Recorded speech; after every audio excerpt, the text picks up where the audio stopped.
ونعوذ بالله من شرور أنفسنا ومن سيئات أعمالنا من يهده الله فلا مضل له ومن يضلل فلا هادي له أشهد أن لا إله إلا الله وحده لا شريك له وأشهد أن محمدا عبده ورسوله ولقد قال الله تعالى في القرآن العظيم يا أيها الذين آمنوا اتقوا الله حق تقاته ولا تموتن إلا وأنتم مسلمون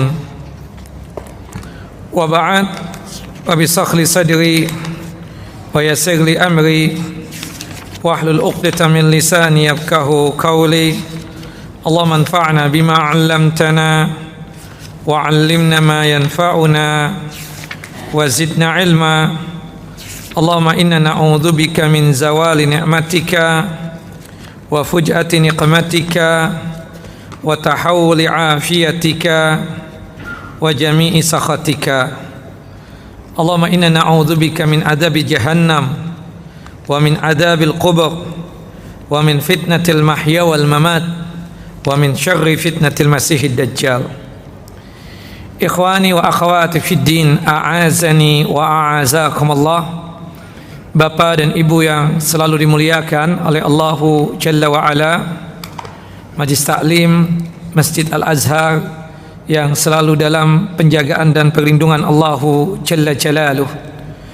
Melanjutkan kajian kita, pembacaan kitab Sahih Ahadits Al-Qudsiyah, kumpulan hadis-hadis qudsi yang sahih, kitab yang disusun oleh Syekh Ziyad hafizahullah, yang dimana kita masuk kepada bab yang berkaitan tentang dakwatul mazlum la turaddu, doanya orang yang teraniaya, doanya orang yang terzalimi itu tidak bakalan ditolak oleh Allah Jalla wa Ala. Artinya doanya orang yang teraniaya dan terzalimi, jika dia berdoa kepada Allah Jalla wa Ala, maka dipastikan diijabah dan dikabulkan oleh Allah Jalla Jalaluh. Pada bab ini Syekh hafizahullah membawakan firman Allah Jalla Jalaluh yang termaktub dalam surah Al-A'raf, ya, ayat 44, kemudian dalam surah Ali Imran juga, dan disebutkan di dalam surah Al-Baqarah. Dalam surah Al-Baqarah Allah Jalla wa Ala berfirman, wa ma lidh-dhalimin min ansar, dan untuk orang-orang yang zalim itu tidak ada penolongnya dan tidak ada yang membantunya. Dalam surah Ali Imran Allah Jalla wa Ala berfirman, wallahu la yuhibbudz zalimin, dan Allah tidaklah menyukai orang-orang yang zalim tersebut. Kemudian disebutkan di dalam hadis yang sahih, hadis dari Abu Hurairah radhiyallahu an, semoga Allah Jalla Jalaluhu meridai beliau, qala, berkata, qala Rasulullah sallallahu alaihi wasallam, Rasulullah sallallahu alaihi wasallam bersabda, salasatun la turaddu da'watuhum, ada 3 doa yang dimana 3 doa ini, doanya mereka tidak bakalan ditolak oleh Allah Jalla wa Ala. Artinya doanya mustajab, diijabah, dikabulkan oleh Allah Jalla wa Ala jika 3 golongan ini berdoa. Yang pertama, as-saim hina yuftiru, orang yang berpuasa ketika dia tersebut berbuka. Dalam riwayat yang lain disebutkan da'watus shaim hatta yuftira, doanya orang yang berpuasa hingga dia tersebut berbuka. Artinya orang yang berpuasa, keadaannya itu ketika dia berpuasa dari subuh sampai maghrib diijabah dan dikabulkan oleh Allahu Jalla Jalaluh. Makanya disebutkan, ya, Da'watuhum, ya, doa-doanya mereka itu diantaranya as-saim hatta yuftira, doanya orang yang berpuasa sampai dia berbuka, wabil khususnya sebelum dia berbuka puasa. Disebutkan di dalam hadis sahabat yang mulia Abdullah bin Amr bin As radhiyallahu anhuma, qala Rasulullah sallallahu alaihi wasallam, ya, inna du'a as-saim inda fitrihi yustajab, doanya, sesungguhnya doanya orang yang berpuasa sebelum dia berbuka puasa diijabah dan dikabulkan oleh Allahu Jalla wa Ala.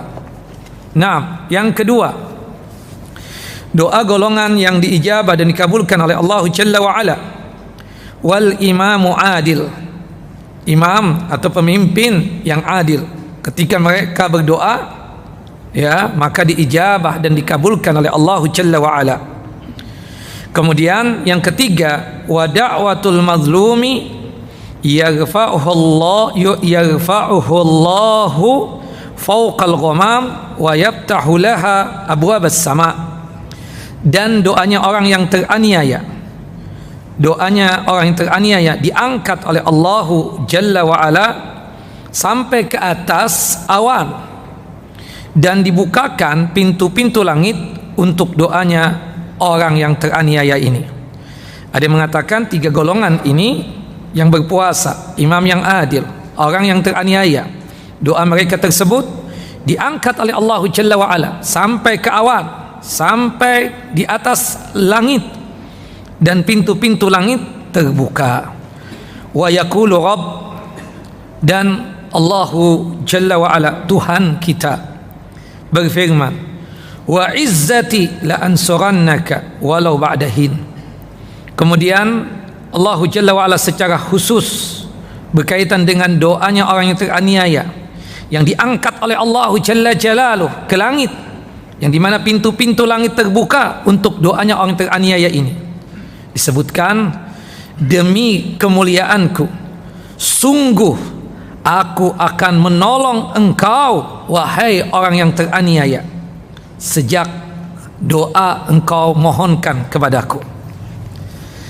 Hadis qudsi ini sahih, dikeluarkan oleh Al-Imam At-Tirmidzi di dalam kitab Sunan beliau pada nomor hadis 3598. Wa qala Al-Imam At-Tirmidzi, berkata, hadza hadisun hasan, ini hadis derajatnya hasan. Adapun hadis yang kita bacakan tadi, ya, ada tambahan dari hadis yang dikeluarkan oleh Al-Imam Al-Bukhari, hadis dari Abu Hurairah juga, ya, disebutkan anin Nabi sallallahu alaihi wasallam qala, dari Nabi sallallahu alaihi wasallam beliau bersabda, salasu da'watin mustajabat, ada tiga doa yang dipastikan diijabah, dikabulkan oleh Allahu Jalla wa Ala. Yang pertama, da'watul mazlum, doanya orang yang teraniaya. Yang kedua, wa da'watul musafir, doanya orang yang musafir. Yang ketiga, wa da'watul walid ala waladihi, doanya orang tua untuk anaknya. Naam. Hadis ini dikeluarkan oleh Al-Imam Al-Bukhari di dalam kitab Adabul Mufrad. Tayyib.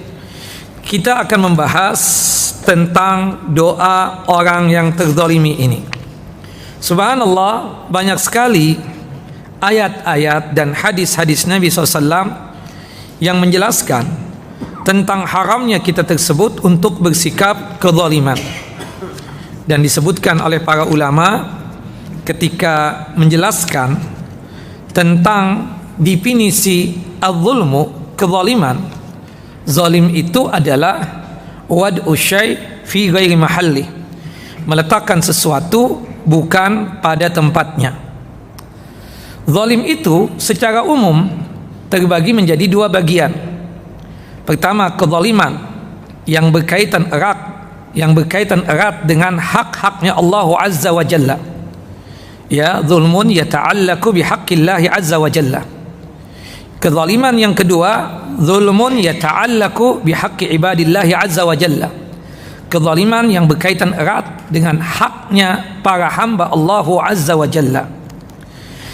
Adapun yang berkaitan dengan kezaliman, ya, untuk hak-hak hamba Allah atau berkaitan dengan kezaliman yang berkaitan dengan haknya para hamba Allah, itu disebutkan oleh Nabi kita Muhammad SAW pada saat Rasulullah mengingatkan kita semua di hajatul wada beliau, di haji yang pertama sekaligus haji terakhir buat Nabi SAW pada saat wukuf di Arafah. Nabi kita Muhammad SAW mengingatkan kita semua agar jangan sampai kita itu melakukan perbuatan kezaliman. Qala Rasulullah sallallahu alaihi wasallam, Rasulullah sallallahu alaihi wasallam bersabda, "Inna dima'akum wa amwalakum wa a'radakum haramun 'alaikum ka hurmati yaumikum hadha fi syahrikum hadha fi baladikum hadha." Sesungguhnya darah-darah kalian haram untuk ditumpahkan, harta-harta kalian haram untuk diambil, kehormatan kalian haram untuk dihinakan, sebagaimana haramnya hari ini atau sucinya hari ini, yaitu hari Arafah, sebagaimana sucinya bulan ini, yaitu bulan Dzulhijjah, dan sebagaimana haramnya dan sucinya negeri ini, yaitu kota suci Makkah Al-Mukarramah. Dan hati-hati ikhwan wa akhwati fid din, a'azani, jangan sampai kita tersebut menzalimi ya orang lain. Dosanya dosa besar. Menzalimi orang lain tersebut di antaranya bi an ya'tadiya al-insanu ala ghairihi, bersikap semena-mena kepada orang lain dengan cara safkid dima, menumpahkan darahnya, awil juruh, atau melukai tubuhnya, atau memukulnya, atau yang sejenis seperti itu. Wa ma asbahu dzalika. Adapun kezaliman yang berkaitan dengan harta manusia yang dilakukan oleh seseorang, bi an ya'tadiyal insan, dia tersebut mengambil itu harta dengan mengambil dengan jalur yang tidak halal, imma bi adami badlil wajib, seperti seorang suami yang tidak memberikan nafkah kepada istrinya, ini kezaliman, atau seorang ayah yang tidak memberikan nafkah wajib untuk anak-anaknya, atau dia tersebut mendapatkan itu harta dari orang lain dengan jalur yang haram, merampok, mencuri, korupsi, dan lain sebagainya, atau dia tersebut melakukan kezaliman dengan mencegah ya kewajiban yang harusnya dia laksanakan, tidak mau menunaikan zakat, tidak mau mengeluarkan ya haknya Allah, yaitu berkaitan dengan apa? Dengan zakat tersebut, padahal hartanya sudah sampai nisab dan haul, yang dimana dia tersebut dituntut untuk mengeluarkan zakat, tapi tidak mau untuk dia keluarkan. Atau dengan cara dia tersebut melakukan kezaliman berkaitan dengan kehormatan saudaranya sesama muslim, ghibah, ghasib, atau menyebarkan fitnah untuk saudaranya sesama muslim, atau juga bersikap semena-mena dengan lisannya untuk meruntuhkan kehormatan seorang muslim dan lain sebagainya. Nah, itu contoh-contoh kezaliman. Az-zulmu huwal i'tida 'alal ghair. Ya, kezaliman itu adalah semena-mena kepada orang lain. Subhanallah.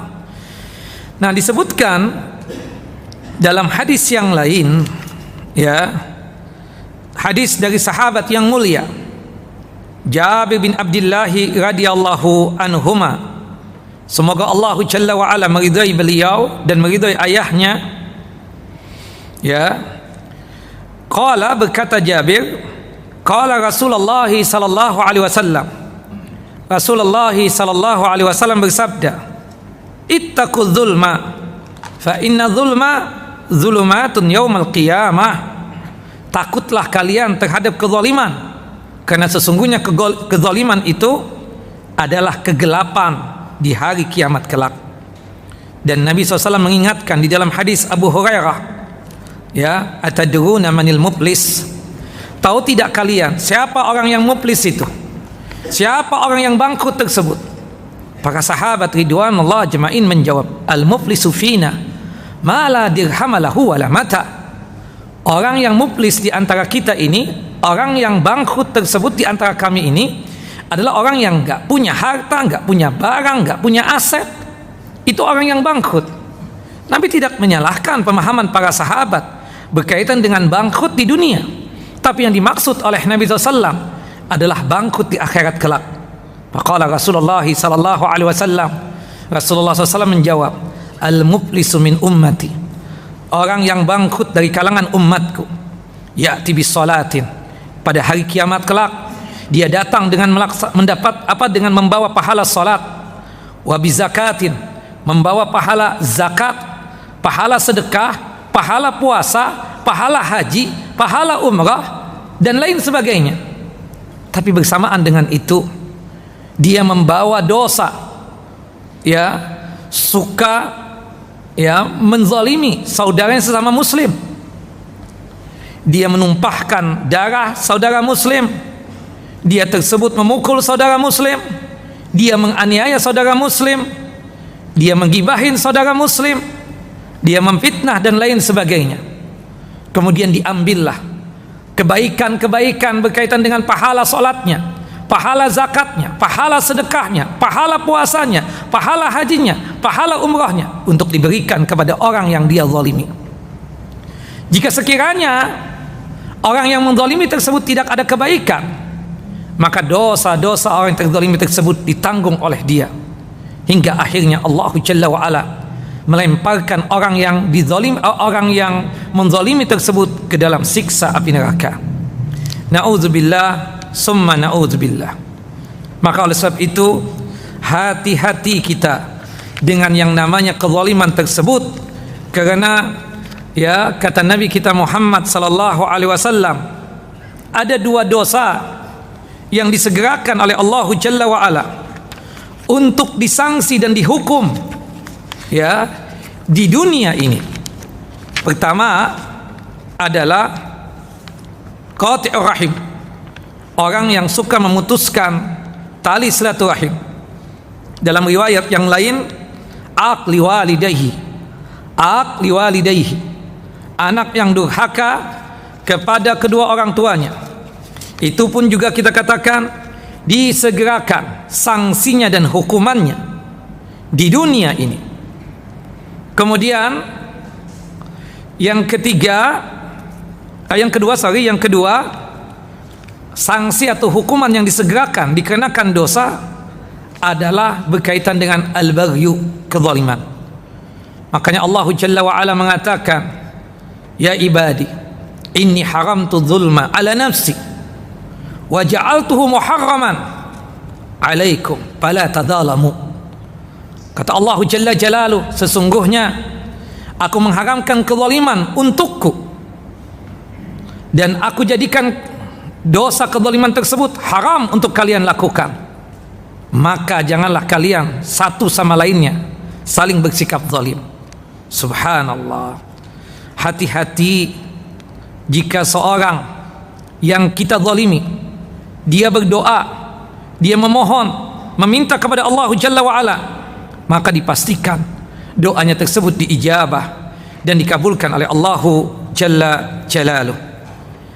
Disebutkan di dalam hadis yang sahih, hadis dari sahabat yang mulia Abdullah ibnu Abbas radhiyallahu anhuma, ketika Nabi kita Muhammad sallallahu alaihi wasallam mengutus sahabat Mu'ad bin Jabal ke Yaman dalam rangka untuk mendakwahkan Islam ini, yang diberikan wasiat oleh Nabi SAW, 3 wasiat yang paling penting berkaitan dengan 2 kalimat syahadat, yang kedua berkaitan tentang masalah salat yang 5 waktu, kemudian yang ketiga berkaitan tentang masalah zakat. Di ujung dari hadis ini, Rasulullah SAW berwanti-wanti kepada Mu'ad bin Jabal, wa iyyaka wa qara'ima amwalihim. Wahai Mu'ad bin Jabal, hati-hati engkau dengan kemuliaan harta mereka. Jangan sampai yang bukan zakat engkau ambil juga. Wattaqi da'watal madlum, karena ketika engkau mengambil juga padahal itu bukan harta zakat, berarti engkau telah berbuat kezaliman kepadanya. Hati-hati engkau terhadap doanya orang yang teraniaya, hati-hati engkau terhadap doanya orang yang terzalimi. Fa innahu laisa bainahu wa bainaha hijab. Karena doanya orang yang teraniaya tersebut langsung diijabah dan dikabulkan oleh Allahu Jalla Jalaluh. Bahkan Allahu Jalla wa Ala mengatakan tadi, ya, sejak dia itu berdoa, langsung Allahu Jalla wa Ala menolongnya, membantunya. Bahkan Allahu Jalla wa Ala bersumpah dengan kemuliaannya, wa izzati la ansurannaka walau ba'dahin, demi kemuliaanku, ya, sesungguhnya sungguh aku pasti akan menolong engkau yang terzalimi sejak, ya, engkau berdoa tersebut.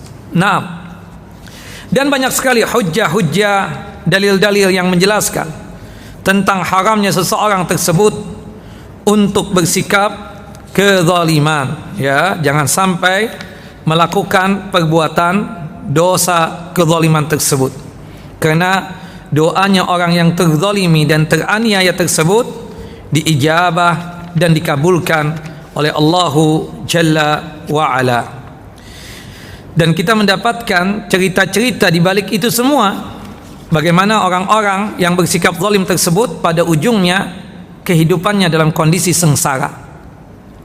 Diceritakan bahwasanya sahabat yang mulia Sa'id bin Zaid ini termasuk al-asyratu al-mubasysyirin bil jannah, termasuk salah seorang 10 sahabat Nabi yang mendapatkan kabar gembira dimasukkan ke dalam jannah dan surganya Allahu Jalla Jalaluh.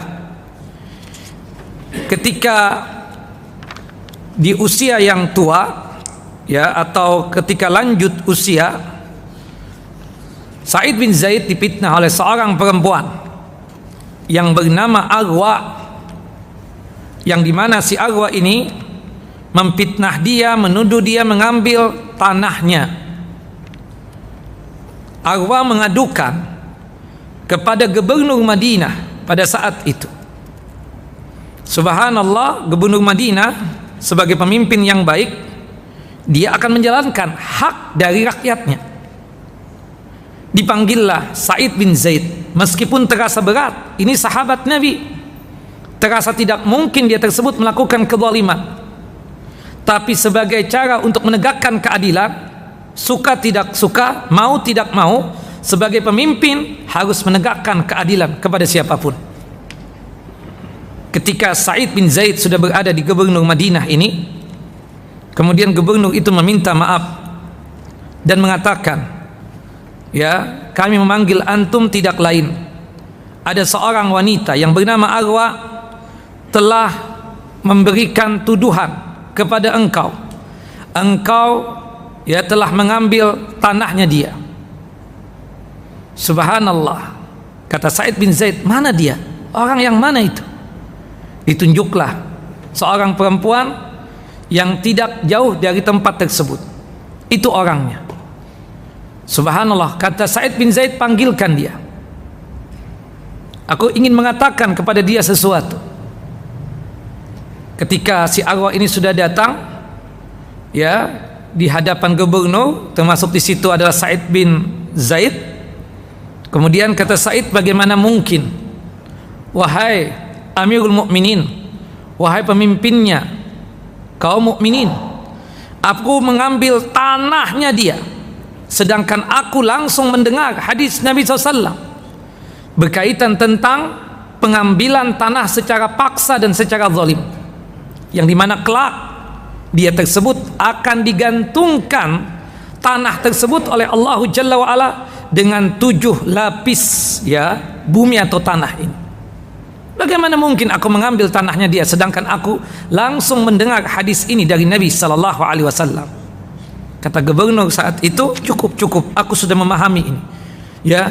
Kemudian kata gubernur tersebut memanggil pengawalnya, tolong antarkan sahabat Nabi Muhammad SAW, yaitu Sa'id bin Zaid ini, ke rumahnya. Kata Sa'id bin Zaid, tunggu dulu, aku ingin berdoa di hadapan ini perempuan dan disaksikan oleh antum, wahai Amirul Mukminin. Subhanallah, dipersilahkan oleh gubernur tersebut. Akhirnya berdoa, ya, Allahumma in kanat kadibatan, fa'mi basaraha famitha fi ardiha.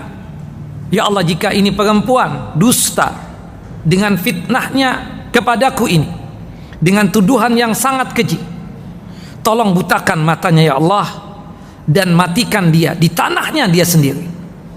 Subhanallah. Selesai berdoa, Sa'id bin Zaid pulang. Tidak hitungan 1 bulan, si perempuan tersebut buta. Subhanallah. Cepat betul doanya orang yang teraniaya ini diijabah. Buta. Kemudian namanya seseorang yang suka melihat aset, suka jalan-jalan, melihat tanah dan lain sebagainya, biasanya ditemani oleh asisten rumah tangganya atau asisten pribadinya. Hari itu jalan sendirian. Subhanallah, melihat tanahnya padahal sudah tidak bisa melihat lagi.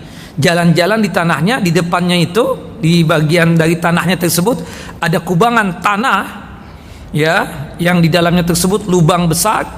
Di situ ada sesuatu yang membahayakan. Dia jatuh ke kubangan yang besar tersebut dan mati di tanahnya dia sendiri. Subhanallah. Begitu cepatnya ya doa orang yang terzalimi itu diijabah dan dikabulkan oleh Allah Jalla wa Ala. Maka oleh sebab itu jaga lisan, jaga ya perbuatan fisik kita, jangan sampai menzalimi saudara kita. Hakikatnya kita sebagai seorang muslim, yang dimana saudara muslim kita yang lainnya merasa selamat dari lisan kita dan tangan kita. Kata Nabi kita Muhammad sallallahu alaihi wasallam, al-muslimu man salimal muslimuna min lisanihi wa yadi. Seorang muslim itu yang dimana saudara muslimnya yang lain merasa selamat dari lisannya dan dari tangannya. Dan itu juga pernah terjadi, dialami oleh Sa'ad bin Abi Waqqas. Kita tahu Sa'ad bin Abi Waqqas ini terkenal setiap kali berdoa, setiap kali memohon kepada Allah, setiap kali meminta kepada Allah, doanya, permintaannya diijabah dan diperkenankan oleh Allah Jalla Jalaluh. Ketika Sa'ad bin Abi Waqqas diangkat oleh Umar bin Khattab radhiyallahu an menjadi gubernur Kufah. Subhanallah. Ya, orang yang menjadi gubernur Kufah, terutama zaman dulu itu, imma dia tersebut mengundurkan diri, tidak kuat dengan kelakuannya orang-orang Kufah, atau dibunuh dan dibuli luar biasa. Subhanallah. Tidak ada adab dan etika kepada pemimpin. Mereka itu digambarkan oleh para ulama sejarah, orang-orang Kufah itu apa? Tidak ada adab etika kepada pemimpin. Kita ini kalau punya pemimpin, siapapun pemimpinnya, entah dia presiden, entah dia wakil presiden, entah dia gubernur, entah dia wakil gubernur, entah dia wali kota, entah dia wakil wali kota, entah bupati ataupun wakil bupati, kita wajib untuk ihtiram, kita wajib untuk menghormati dia. Tidak boleh untuk melecehkan mereka. Haram kita untuk melecehkan pemimpin. Dosa. Kata Nabi sallallahu alaihi wasallam di dalam satu hadis yang sahih,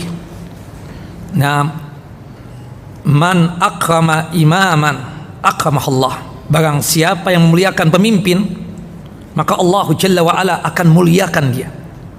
Wa man ahanahu ahanahullah. Tapi orang yang suka menghinakan pemimpin, maka Allah Jalla wa Ala akan menghinakan dia. Hormat. Meskipun ada sesuatu dari kebijakannya yang kita tidak setuju, bukan berarti menafikan kehormatan kita kepadanya atau penghormatan kita kepadanya. Haram, jangan dihinakan pemimpin itu. Tidak boleh kita menghinakan para pemimpin kita. Subhanallah, penduduk Kufah, kebiasaan mereka itu menghancurkan kehormatan pemimpin. Makanya di zaman Abdul Malik bin Marwan, sampai Abdul Malik bin Marwan itu buat sayembara, siapa yang ingin menjadi gubernur Kufah, karena tidak ada yang kuat menghadapi rakyat dan penduduk Kufah ini. Sampai singkat cerita, ada seorang yang luar biasa keberaniannya, punya kepintaran dan smart yang luar biasa, namanya Hajjaj bin Yusuf, sebagaimana yang pernah kita jadikan, sehingga membuat penduduk Kufah tidak berkutik di hadapan kepemimpinan siapa? Hajjaj bin Yusuf. Subhanallah, ketika dia tersebut masuk ke kota Kufah dalam kondisi tanpa tentara, tanpa pasukan, dia bertemu dengan dua orang yang mabuk. Dia turun dari kudanya, dia hunuskan pedang, tanpa sepatah kata yang dia keluarkan dari lisannya untuk memberikan nasihat kepada dua pemabuk ini. Dia dekati, dia hunuskan pedangnya, dia tebas leher dua orang pemabuk tersebut. Kemudian dua kepalanya dikarungi oleh Hajjaj bin Yusuf. Hajjaj bin Yusuf masuk ke kota Kufah. Subhanallah, pas adzan subuh dia masuk ke masjid, dan sebelumnya dua kepala tadi diletakkan di pintu utama dari masjid Kufah tersebut. Bayangkan antum, itu kan pintu utama itu yang di bawah itu, ada dua kepala orang. Gimana perasaan antum ketika masuk ke masjid? Subhanallah, ketika azan kemudian dilanjutkan dengan salat sunnah qabliyah, kemudian iqamah, dia langsung berdiri di tempat pengimaman. Dia suruh muadzin untuk iqamah. Pada zaman dulu sudah ketahuan kalau orang menjadi pemimpin atau pemimpin satu kaum, dia menjadi imam salat. Subhanallah. Penduduk Kufah yang menjadi makmumnya Hajjaj bin Yusuf mulai gelisah. Ini pemimpin kita ini, siapa dia ini? Selesai salat subuh, langsung naik ke atas mimbar. Setelah memuji Allah Jalla Jalaluh dan bersalawat kepada Nabi SAW, langsung berucap, laqad ra'aitu ru'usa aina'at wa kittu an aktibaha. Aku telah lihat di hadapanku kepala-kepala yang matang, yang siap untuk aku petik. Ketahuilah, aku pemimpin kalian. Yang taat kepadaku, dia selamat. Tidak bakalan aku petik kepalanya, tidak bakalan aku tebas lehernya. Tapi yang tidak mau taat kepadaku, aku petik dan aku tebas lehernya. Diam semua penduduk Kufah. Pada hari itu saja lebih 80 orang yang dia sudah bunuh. Satu hari menjabat. Allahu Akbar. Satu hari menjabat. Bayangkan, tidak ada yang berani. Ketahuan ada yang mengkritik, tangkap, habisi. Dan subhanallah, ini Hajjaj bin Yusuf zalim. Dia menganiaya orang, enggak tanding aling-aling. Subhanallah, dan sangat sobron sekali. Sabar banget kalau nyiksa orang. Sedikit dicolok dulu matanya, sakit kata dia.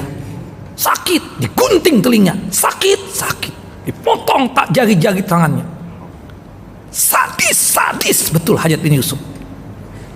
Sampai-sampai diceritakan oleh Al-Imam Az-Zahabi, kalau sekiranya pemimpin-pemimpin kafir itu dikumpulkan, yang zalim-zalim, pemimpin-pemimpin kafir yang zalim itu dikumpulkan, masih kalah dengan kezaliman yang dilakukan oleh Hajjaj bin Yusuf.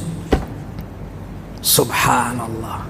Stabil Kufah, aman, nggak ada yang berani macam-macam, nggak berani untuk mengucap sepatah kata pun.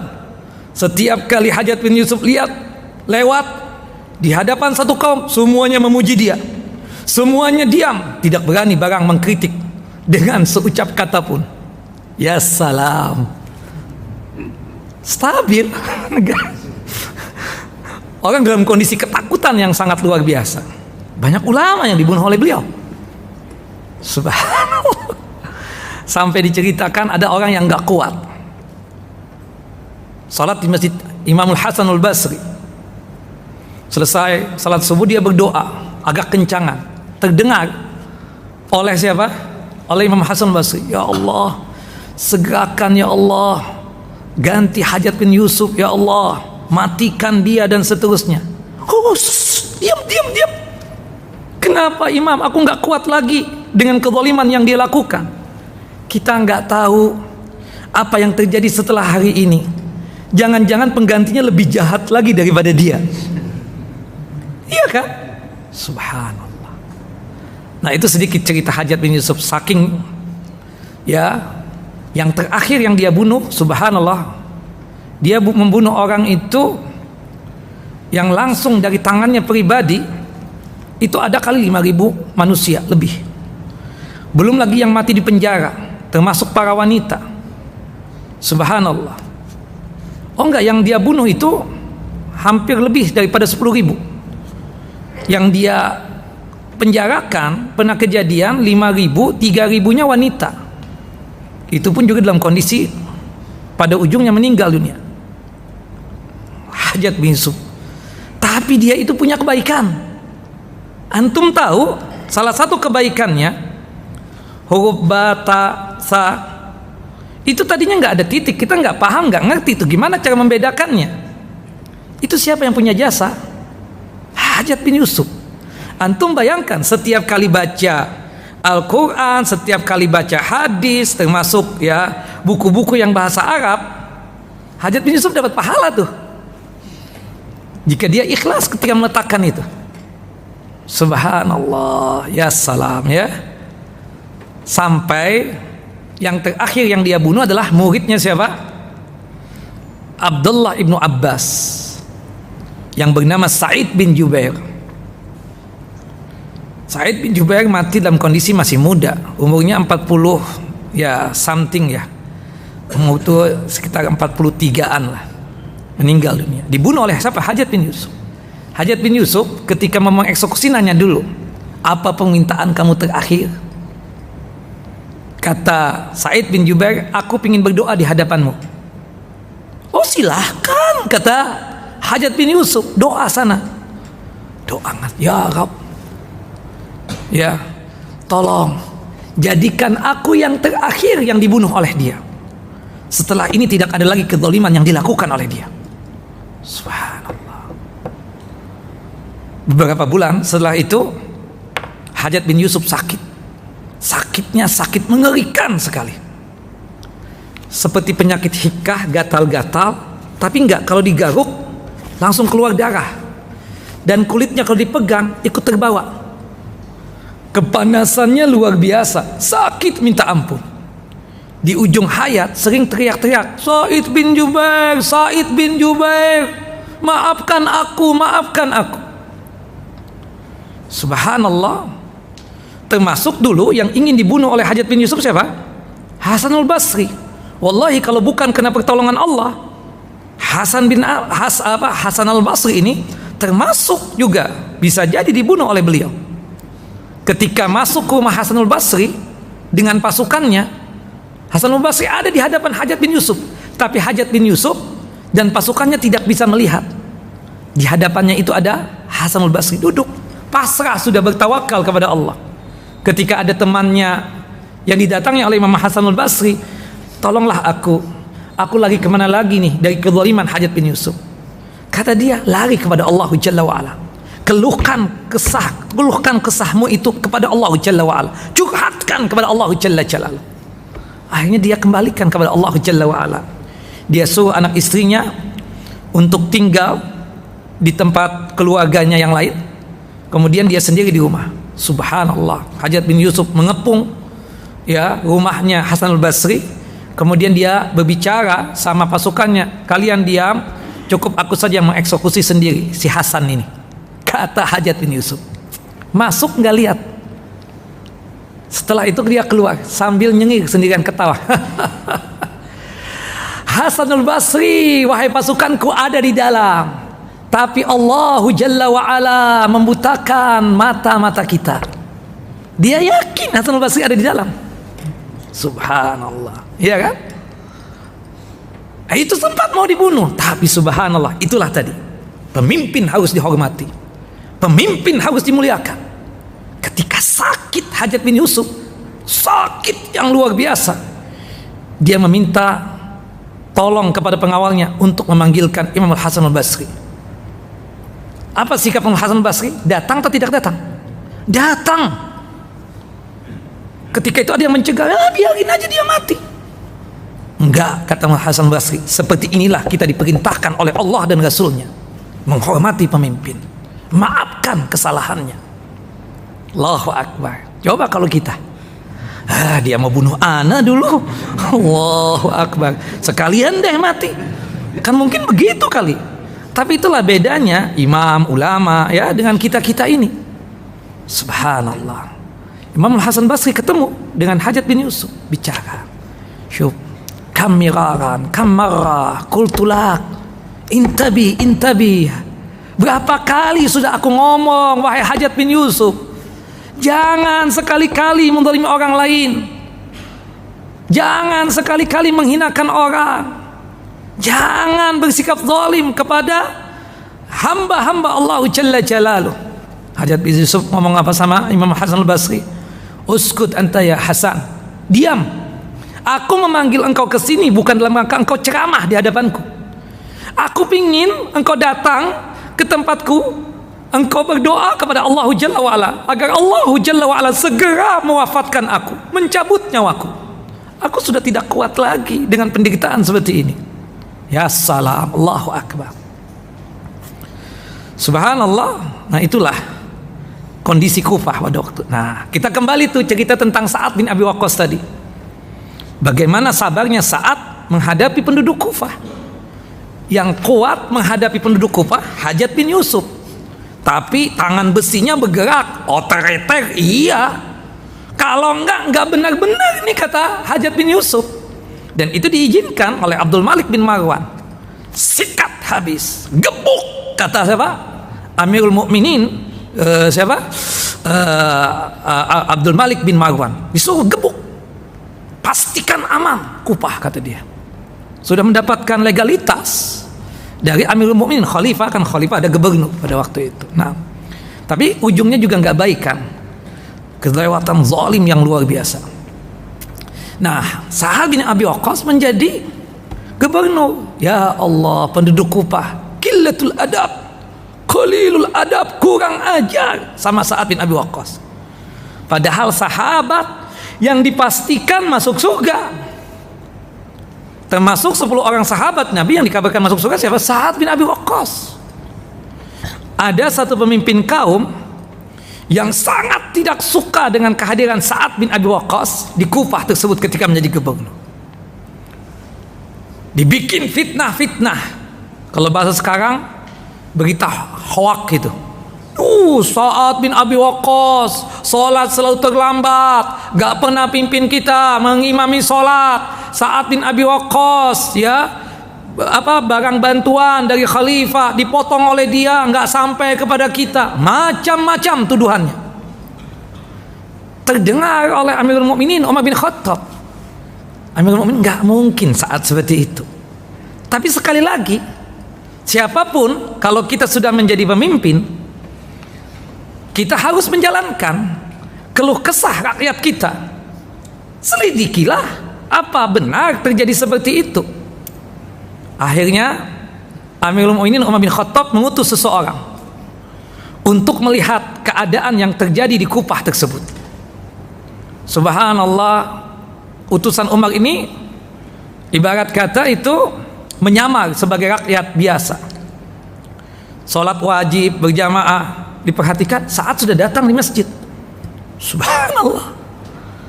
Berkaitan dengan apa kita katakan bantuan untuk masyarakat, sampai ditanyain, sudah sampai semuanya, baik-baik aja. Berkaitan dengan perhatiannya Sa'ad bin Abi Waqqas, diperhatikan sangat santun kepada rakyatnya. Subhanallah, sehingga membuat orang ini membatalkan penyamarannya. Buat apa? Ini semua fitnah, ini hoaks semua, ini fitnah-fitnah terhadap Sa'ad bin Abi Waqqas. Allahu Akbar.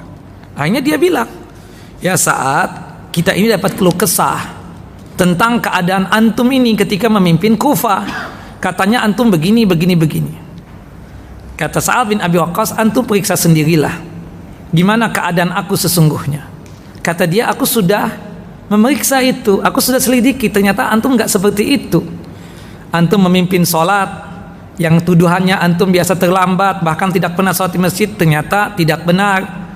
Kemudian bantuan dari khalifah sampai, kemudian yang lainnya berkaitan dengan fitnah-fitnah juga terbantahkan. Kata Sa'ad bin Abi Waqqas, aku tahu siapa orang yang memfitnah aku itu. Memang ada satu pemimpin kaum waktu itu. Nah, subhanallah. Dipanggillah orang itu untuk dinasehati oleh utusannya Umar bin Khattab ini. Tadinya tidak mau hadir, tapi dengan paksaan akhirnya hadir juga. Bahwasanya ucapan engkau ini sangat menyakitkan buat Sa'ad bin Abi Waqqas dan juga buat rakyatnya. Kenapa engkau sampai menghinakan Sa'ad seperti ini? Dia menjawab apa? Ketidaksukaan doang. Padahal sahabat Nabi sallallahu alaihi wasallam. Subhanallah. Dan tentunya ada hasad dan hasutnya nih orang. Kata Sa'ad, begini saja deh, aku ingin berdoa di hadapan dia. Kemudian Sa'ad bin Abi Waqqas berdoa. Karena orang ini dinasihati bukannya berhenti tuh untuk fitnah ini, fitnah itu. Cuma Sa'ad sabar yang kelewat batas. Sabarnya luar biasa. Dibiarkan oleh Sa'ad, tapi Sa'ad berdoa, ya Allah, tolong panjangkan umur orang ini. Dan ya Allah, berikan musibah yang tidak ada hentinya. Musibah datang satu, selesai datang lagi yang baru. Kemudian ya Allah, berikan kefakiran sepanjang hidupnya sampai dia mati. Namanya pemimpin kaum itu orang kaya apa fakir atau miskin? Orang kaya. Ini pemimpin kaum yang tadinya jadi kaya raya, kemudian jatuh tersungkur menjadi orang yang fakir dan miskin. Jadi gembel. Bahkan diceritakan ini orang menjadi pengemis. Dan subhanallah, musibah silih berganti datang untuknya. Musibah sakit, musibah ya tentang istrinya, tentang anak-anaknya, dan lain sebagainya. Silih berganti musibah datang kepada dia. Sampai ada orang yang bertanya kepada dia, ini ada apa dengan engkau ini? Kok seperti ini kejadiannya? Yang tadinya kaya raya jadi fakir miskin, kemudian musibah silih berganti. Dan subhanallah, qadar Allah panjang umur. Orang sudah pada meninggal teman-temannya, dianya masih hidup. Kata dia, Pak, doa Sa'ad, doanya Sa'ad bin Abi Waqqas ini kepadaku. Allahu Akbar. Hati-hati, hati-hati betul, ya. Subhanallah.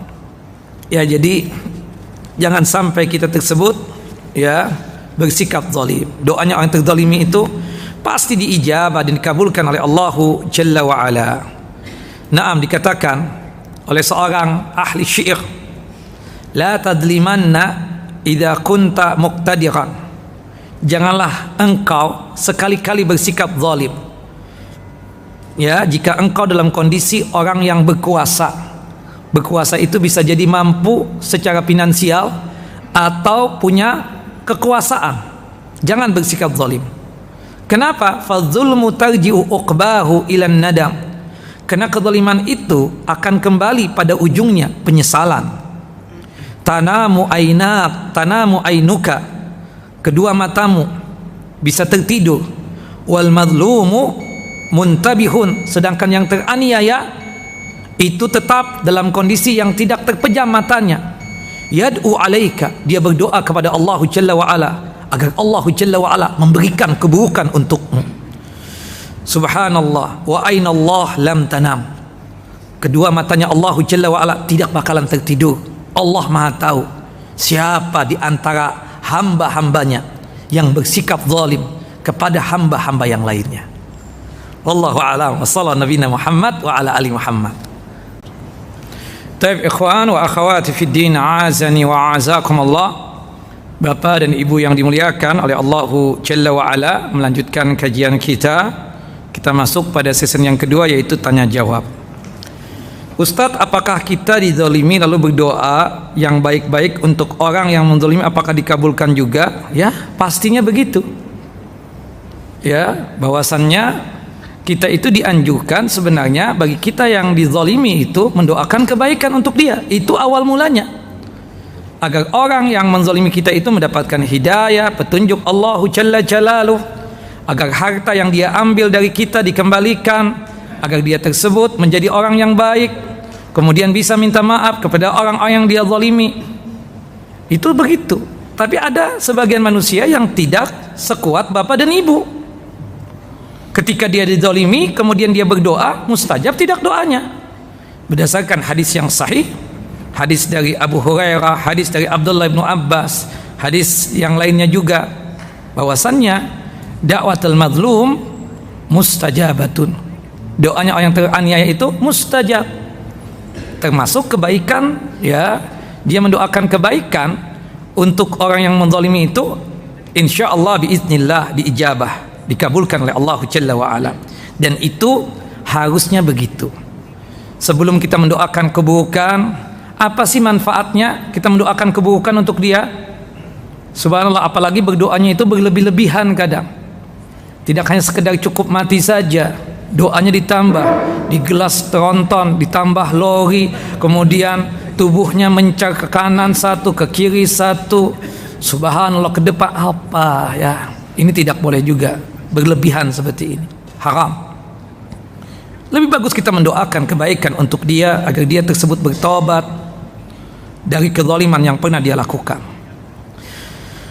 Pertanyaan yang kedua, Ustadz, jika kita pernah terzalimi oleh orang lain dan kita mendoakan keburukan lalu diijabah oleh Allah, orang yang didoakan tersebut terkena kecelakaan bertubi-tubi sampai hari ini, lalu apa ini?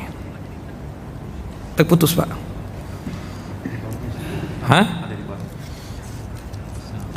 Iya. Intinya kita katakan kemudian, apakah termasuk zalim bila kita punya ini nggak ada hubungannya nih. Saya tidak bisa buka nih, Bang. Lalu kita menyesal dan merasa kasihan dan sudah memaafkan dia, namun orang tersebut masih terkena celaka, padahal kita sudah mendoakan kebaikan dan kesembuhan. Apa yang harus dilakukan agar celakanya berhenti? Subhanallah, ya. Ya, kita mendoakan kebaikan untuk dia.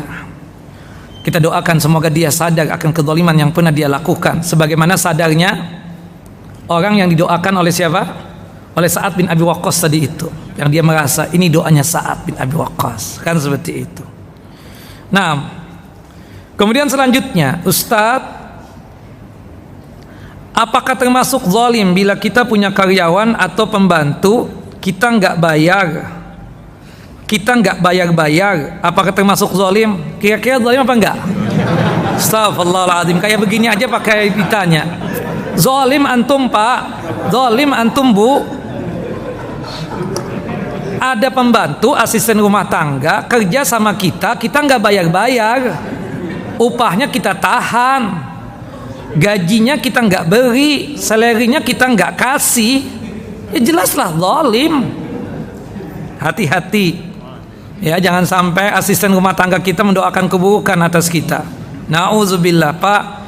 Kalau bisa tuh bayar upahnya asisten rumah tangga itu, ya, belum waktunya sudah kita bayar. Biasanya tanggal 1 kita bayar, tanggal 30 bulan ini misalnya, kan misalnya tanggal 30 Juni sudah kita bayar, bukan menunggu tanggal 1. Seperti itu, bukan menunggu tanggal 1 Juli. Nah, itu yang afdal, yang utama, kan kata Nabi SAW, bayarlah upahnya selama keringatnya itu masih ada, kan. Seperti itu afdalnya. Ini kalau kita kan sudah paham, ini kalau kita nggak bayar zalim. Mungkin dia malas membuat kita marah kali, ya. Tapi jangan sampai, ya, kita tersebut akibat ada hal-hal yang kita nggak setujui dari dia membuat kita zalim lagi kepada dia.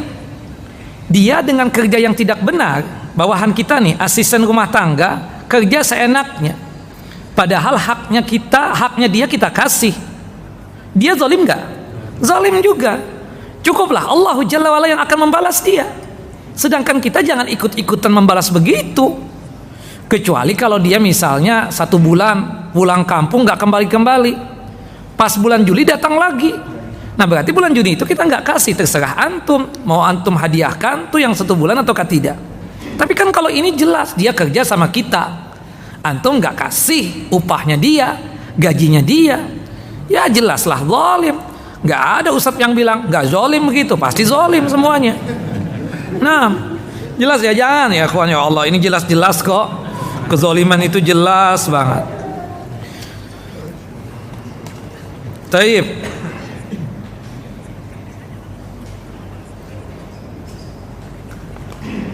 Ustadz, apakah benar akhir hidupnya Hajjaj bin Yusuf itu bertaubat kepada Allah? Dia muslim, meninggal dalam kondisi muslim, dia bertaubat kepada Allah. Ketika Hasan al-Basri itu datang, dia mengakui perbuatan dia itu, kezaliman yang dia lakukan.